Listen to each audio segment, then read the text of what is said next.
Thanks, everyone. My name is Chunong. Happy New Year to everyone. And soon I will wish you all Kong Si Fa Chai soon as well. Okay, let me quickly run through the slides that I have. So the title is Unlocking Opportunity, Quality Income and Growth. So the keyword will be quality income and growth. So this is a snapshot that we have. How do we see the world at the moment? Okay, so on the macro side, as you mentioned by the host earlier, so US is expected right now to achieve a soft landing for 2024. We managed to skirt recession in 2023 and surprise on the upside in terms of the GDP growth. But however, the momentum, the labor has slowing down, and largely due to the credit condition that's also tightening. Okay? So second half 2024 is where you could see a wider range of potential outcome and also for the GDP growth. Whereas for Europe, it's still grappling with the high inflation and also the higher interest rate. So the difference is because in US, most of their mortgage are fixed for 30 years, about 75% of their loans. Whereas Europe and the rest are adjusted immediately, so they feel the hit much earlier. Whereas for China, as mentioned by the speaker before this, still continue to be weak. So there are signs things are stabilizing, more supportive policy underway, and the relationship between US and China are thawing, but still bad. So hopefully we can see better relationship between these two big powers. Inflation, the last I came last year, was super high in US, UK, Europe. So my colleagues there are complaining, but things are turning, and there's everything on the downwards, okay? So our base case is for the inflation to stay 2.5 to 3% in the first half of 2024. As for Europe, inflation is expected to moderate, but could remain above target as well. China does not have any inflation problem, but it's the other way around, potentially facing a deflation problem in China. So it's a very thin line that whatever the government can do in China, yeah. So something to watch out for in China. So rate hike, I think we are done for the year. And also the Fed has guided that there could potential a rate cut this year. Some bankers are looking at 200 pips or 2% cut in 2024. Okay, so they are expecting a severe slowdown. That's why they are projecting a higher rate cut for US. Europe potentially will cut as well. China will maintain accommodative, even though they cut rate, but bear in mind their inflation is negative. So in other words, the real rates are positive, yeah, so they are still suffering, even though they are cutting rate in China. Currency-wise, as mentioned last year, we're suffering from the weak ringgit. Wherever we go, everything is getting more expensive. So hopefully this year will be a reverse for ringgit and also the reverse for US dollar, yeah. So with that, correlation between the currency, US dollar and the emerging market is negative. So if dollar weaken, emerging market, including Malaysia, potentially will outperform. Okay? So our forecast for ringgit is about 440 to 450, even though it's lower, but it's still quite high by historical basis, yeah. Asset allocation, we are neutral in Asia because Asia is cheap, have not performed for past 3 years. The bond yield is high, so we like both asset class. So we are neutral on these two asset class in Asia. So our strategy will be emphasized, like I mentioned earlier, income and growth.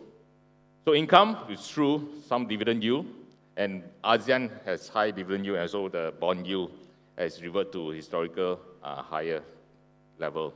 And growth. So equity is all about growth. Okay, so which part present growth? Asia, ASEAN, China, and Malaysia small cap. So I'll show it later in later slide why I say that. So we managed to skirt, US managed to skirt recession. So GDP growth is stronger than expected. It beat all the expectation. And right now, everyone is talking from hard landing to soft landing in 2024. Okay? So the things why they are so resilient, because the labor market is always stable and also the high saving rates from the pandemic. Okay? And services continue to dominate US economy. And over time, they've evolved and they become less cyclical and also recession prone. Okay? And also right now, another thing to be alert is they are also now a net exporter of oil. In the past, they are a net importer of oil. So because of that, they are less volatile into the GDP. I wouldn't go too much on that, as mentioned earlier. So why it's so resilient? You can see chart on the left, the savings is historical high, but it's trending down, okay? Whereas household debt has spiked up, but it's just reverting back to historical, but it's not historical high. It's just going back to the pre-pandemic level. As mentioned earlier, about 75% of their mortgage loan are fixed for 30 years. So they're still enjoying the low rates. So this is the inflation. Headline is slowing down, and also the latest statement by the Fed Reserve is already touching their target of 2%. But so we need to watch out for January and the next 2 months, whether it stay or go lower, okay? So right now, market is just pricing a rate cut in March 2024. But again, we need to watch inflation numbers. So this is the interest rate. You can see that it's been trending up quite rapidly for the past 2 years. Historical high. I mean, I wouldn't say high compared to 90s, but compared to the last 20 years, it's high, okay? So the Fed is guiding for a rate cut. The quantum, at the moment, they are guiding for 3. Depend, you believe in 3 or 10 rate cut. One of the bankers projecting a 10 rate cut. Wait, so why I say growth is this part of the world? You can see that GDP number for the box here, emerging and also China and India are growing faster this year compared to the last 2 years. And also the EPS number on the table on the right side also show that Asia are growing much faster this year. And generally, I mentioned equity is all about growth. So where is the growth? Asia and Japan will be one of it. Okay, inflation in Asia remain under control. So you can, I know you all be complaining it's not true, but the headline inflation is under control. And so in Malaysia in particular, the central bank in Malaysia, they emphasize more on growth over inflation. So we expect the rate will stay where it is because of the weakening growth.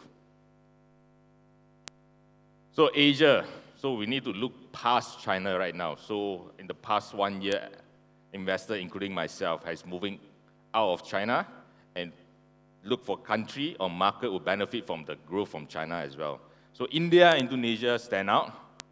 So India is, everyone just avoiding China and move the money to India. Okay, so that's a China plus one strategy. And Indonesia, same thing. So in terms of population, on the left side, you can see Indonesia and India continue to trend upwards. Means productivity will be driven by rising labor force in these two countries, whereas China has been trending down. So GDP is bound to slow down further from there, partly because of the one-child policy adopted multi-years ago. Whereas for another thing that I want to highlight table on the right, Indonesia, India, the debt is one of the lowest. The other way to grow the GDP is through debt funding, borrowing to consume. But obviously, then the policymaker have to be careful when they use debt to generate growth. Okay? So India, you can see a lot of corporate investment projects pick up ever since Modi took over. So a lot of reform has been done by the current government. So labor reform, the cash. So this one are attracting a lot of FDI into India. And also because of the large population, actually the largest, also attract FDI, like Apple are setting up factory in India, and all this related to Apple is setting up factory in India as well. Okay? So this would continue, largely driven by the demographic dividend and also rising FDI in India. And also the income should rise accordingly. Indonesia is our neighbor, so has transformed for the past 10 years, especially under the current government, Jokowi. Again, going through a reform. So you can see that table chart on the left side. In the past, they've been borrowing to fund their economy. Things have changed towards 2023, 2024. Hopefully, things will improve further because of the new factory in the Kalimantan and Sulawesi start to generate or produce stuff so they can export, and then this current account will continue to improve. And the currency should appreciate accordingly. China has been zigzag, especially after the COVID. I mean, because of lockdown, confidence, not just the lockdown, also the lockdown on the businessmen as well. The confidence by the businessmen and also the consumer are dampened because of the policy implemented by the government actually just past 2 years. So we need to recover for the for the PMI at the table, the chart on the right, to sustainably stay above 50. Stay above 50 means it's expansion, okay? So a lot of work needs to be done by the government. Credit growth remains to be slow, but has room to rise. Again, government or consumer will only start to borrow, to spend, if they have confidence with the government. So the government, a lot of work to do to improve the confidence in China. I won't go through this slide, there's too many words, but another word trying to tell you is they have been stimulating the economy, but they're not doing much, or it's more serious. So, yeah, execution is key in China. And also, in this part of the world, ASEAN and Malaysia, we need to watch China closely because whether they are our trade partner, largest trade partner, and also we rely on them on tourism as well. So far, it's only about 40% pre-pandemic of the tourist number has came back. So it's still got another 60% run rate to go. So we only expect 2025 that we hit 100%, okay? ASEAN, so a few things that we like. ASEAN is part of another asset class that we think that will show growth. So partly because of one of it is tourism. We rely a lot on tourism, as mentioned. We have not hit 100% of the tourism arrival yet. So there's still run rate for 2024 or 2025. Trade diversion, nothing new. It's the same thesis that I mentioned last year, but this one is accelerating because of the China Plus One strategy, and also the tension in Taiwan as well, because it's proximity to China. So people will not invest in Taiwan because of China, so they might consider invest outside of Taiwan as well. That's why you will start to hear this Taiwan Plus One on top of this China Plus One strategy. So Vietnam, Malaysia, Indonesia have benefited a lot. So we have receiving a lot of FDI from not just China, Hong Kong, but also from the rest of the world, like US and also Japan as well. Malaysia in particular, you can see that NVIDIA, who came last month to visit us and announced about 10 billion of investment in Malaysia. So hopefully this will continue. Vietnam, main beneficiary of globalized supply chain shift. Not surprising. Big population. One government control the economy, just like China 20 years ago. So people in China understand Vietnam well, the way they structure it, and also they've been welcoming the FDI. But because of the rapid growth of the FDI, they are running out of energy to supply to additional FDI coming in. So right now they are embarking a lot of the investment on the renewable energy as well, at the same time building up more IPP. So with that, hopefully Malaysia will take advantage of the situation in Vietnam. Okay? So why I say that, I will show you later slide.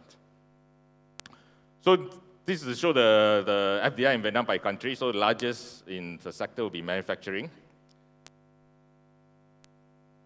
So this is just a snapshot of how we see Malaysia. So GDP 4% for 2023. I think there will be slight downside, but I think not too much below 4%. This year, you see a recovery because of low base, and also the FDIs start to, the factories start to produce products, especially in the down south in Johor. Okay. OPR, we don't expect anything. I think it will be, there's a typo here, it should be 3%. It won't be any cut because of the subsidy rationalization that we're going to see in the coming few months. Inflation will stay, I won't say elevated, it will be 3 to 4%. Because of that, I don't think Bank of Negara got room to cut rate. If not, the currency will be too weak to handle that. Okay, inflation, headline, stable.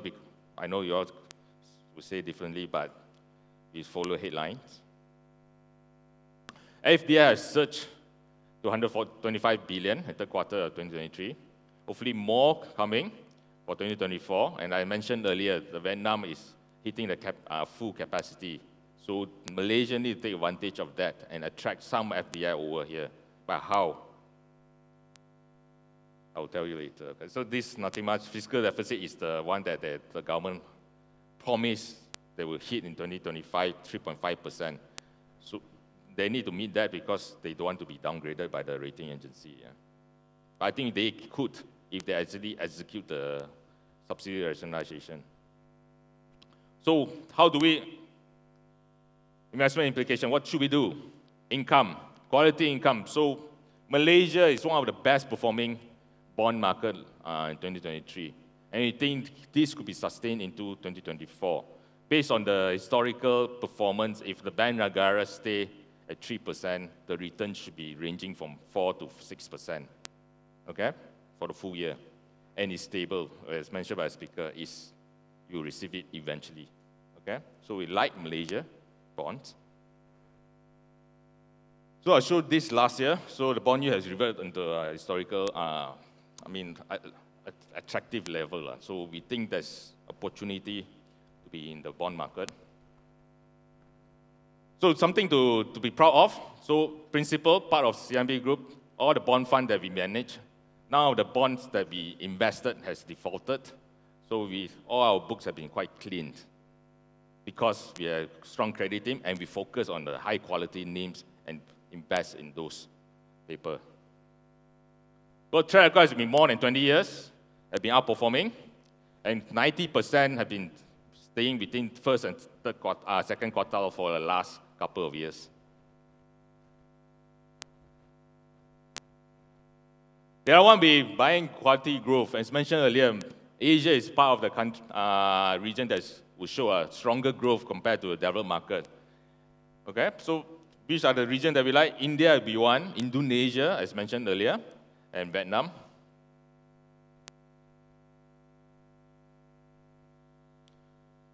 Okay, so I'm sure some of you will touch on that. These are the emergence of new technologies. They can create a lot of value. So like I mentioned, the generative AI is the latest example of a breakthrough. Okay, so just the start. And it started in 2023 with the data center and still continue to ramp up. And you can see that we are trying to attract companies that are exposed to generative AI. I mentioned earlier the NVIDIA in Johor together with YTL. So opportunities are still attractive across the value chain, from cloud to semiconductor, and in particular semiconductor. We turned very positive towards the end of 2023. Here are a few names that we like: Samsung, TSMC, and SK Hynix. So Vietnam, we'll be launching a Vietnam fund soon. So Vietnam will continue to experience a structural growth, benefiting from global supply chain. So if we do the Vietnam, it has transformed a lot compared to 10 years ago. And things are moving quite fast in Vietnam. And the education level, sadly to say, they are above us in terms of PISA score. Okay? So Malaysia, so we try to position ourselves as Silicon Malaysia. So as mentioned earlier, YTL, that's been attracting FDI together with NVIDIA. MN Holding, they are going to the direction as well, data center. GDS, Korean company, data center. So you can see the table here, you can see all the commitment by the company to invest in Malaysia. And interestingly, YTL management did mention to me and the team saying that for the first time after more than 15 years, they've been investing outside. This year onwards, they will start to invest part of their capital in Malaysia. So it shows that local companies are showing some confidence in Malaysia. This is some of the examples of the FDI that are coming in. Intel, 30 billion in Malaysia. Foxconn, which is a supplier to Apple. Tesla and Infineon. And lately, it will be the NVIDIA. And why income again? So Malaysia, you can see Asia Pac, pay most of the company pay dividend in Asia. And Indonesia, table on the right side, this is to show that ASEAN are less exposed to the whatever happening externally. So Indonesia, China are mainly domestic-driven economy. So in other words, trying to say that dividend can be sustained, okay, in this part of this region. So this one is just to show the differences between the pure equity fund and the balanced fund. So there's a 60-40 or 50-50 balanced fund. So you buy into a balanced fund, then you can withstand the volatility compared to buying a pure equity fund. So you hedge your market risk through a diversified portfolio. You can just, table on the right side is some of the product that we have. That's mainly a mixed asset portfolio that they will adjust the asset allocation accordingly based on the market outlook. So then you have less volatility. So if you like fixed income, we increase the fixed income exposure. If you like equity, that's the reverse. But at the moment in Asia, we are neutral on both, because we like both asset class. So where you can get your beta, China. As mentioned, a lot of speakers. More than 3 years has been on the doldrum. This could be a supply market that, like late last year when they canceled the lockdown, the market just jumped 50% within 3 months. So less bad news and more positive stimulus from China can see the market start to behave in 2024. And we need them to perform for the Asia to perform. And then ASEAN will perform accordingly. Conclusion, so stay focused on fixed income, quality growth, and the team is China Plus One team. And where we can get exposure, India and ASEAN. Okay, there's still a lot of growth beyond China. And if you want a bit of beta, China is the market to be in, but we are watching very closely and when we can turn more positive in China. Okay? But of course, we need to monitor the US dollar as well. So this is how we will advise our investor. How should we stay invested? So first, we focus on Asia income, quality income. Asia income means you have certain buffer of dividend yield. Malaysia balanced funds, and also Malaysia fixed income. As mentioned earlier, if Bank Negara maintains 3%, generally the return should be ranging from 4 to 6% based on historical performance. Yeah? And also we would like quality growth. Where you can get growth? Certain part of Asia, ASEAN, and Malaysia small cap. Yes, Malaysia market has been flat for 15 years, but you've been tracking Malaysia small cap has been trending up because, again, equity is all about growth. And where do you get growth? It's Malaysia small cap, okay? And global tech, I think we're going to discuss more on the tech side later, and sustainability. Sustainability team will be here to stay. And how we're going to diversify, I would suggest either go global multi-asset or 60-40 through the balance allocation. I think that's all from my side here.